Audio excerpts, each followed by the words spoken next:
Welcome to Wednesday's Word of Wisdom. Today we're going to be talking about tiredness, crushing, pressing. Come on back and find out what we have to say.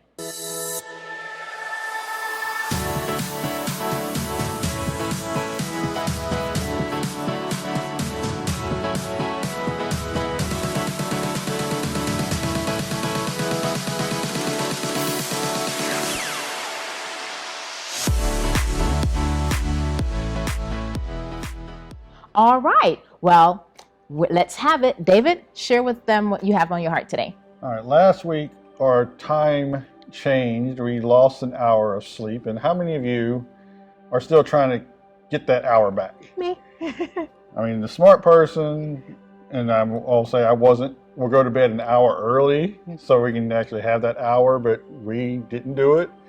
And we're still trying to get our bodies back to a normal schedule. Mm-hmm. I know Sonia Lee 2 times this past week had to get up really early in the morning, drive across the state and back all at once. And you can see, if you really look at her, she is tired. Don't zoom in. And we have all been there. I'm tired a lot of times because I don't sleep really well at night sometimes.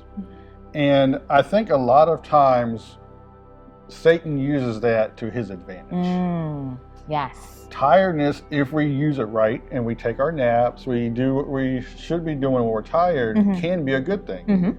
I mean, you think about it, Jesus was asleep in the boat when there was a storm going around him. Sleeping can be a good thing. Yes. Rest is good.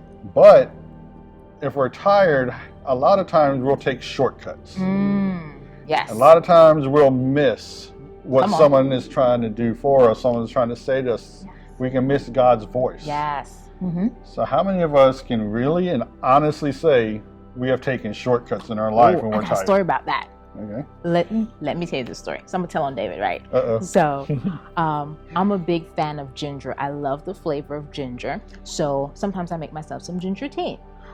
David does a lot of the cooking in the house, and he was making the ginger tea this time. And he decided to take a shortcut. It was early in the morning and he was tired. So instead of preparing the ginger tea how I would prepare it, he decided to, of course, clean the ginger and then cut it into small pieces and then begin to brew the tea. Okay, tea was still good. Tea was wonderful, right? Right.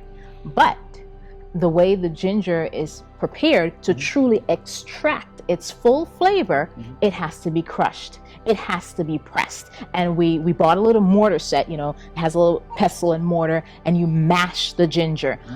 Hun, what about that Maverick City song, New Wine, right? In the crushing and the pressing, you are making new wine. There is something to crushing and pressing. Back then, it's olives or grapes to make wine, right?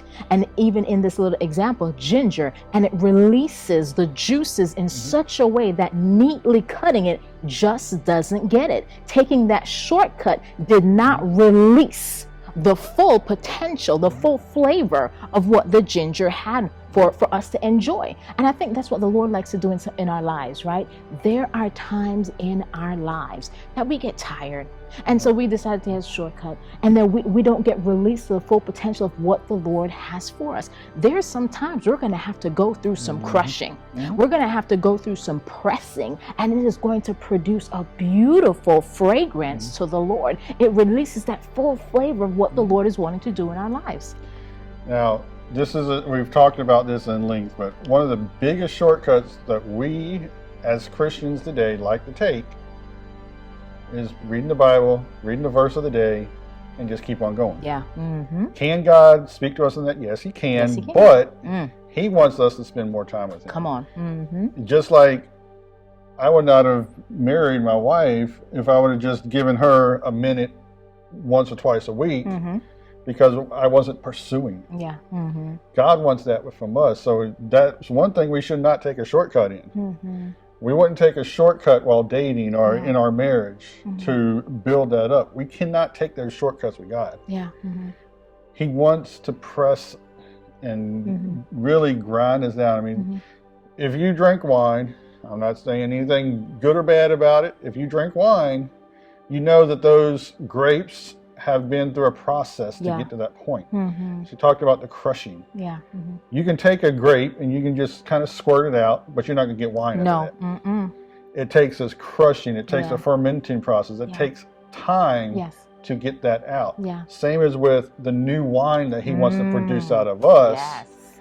Isn't going to come with just a little bit of squeeze here and there. No. Mm-mm. It's going to take that crushing. Yeah. And it's going to take that pressing in of us. Yeah.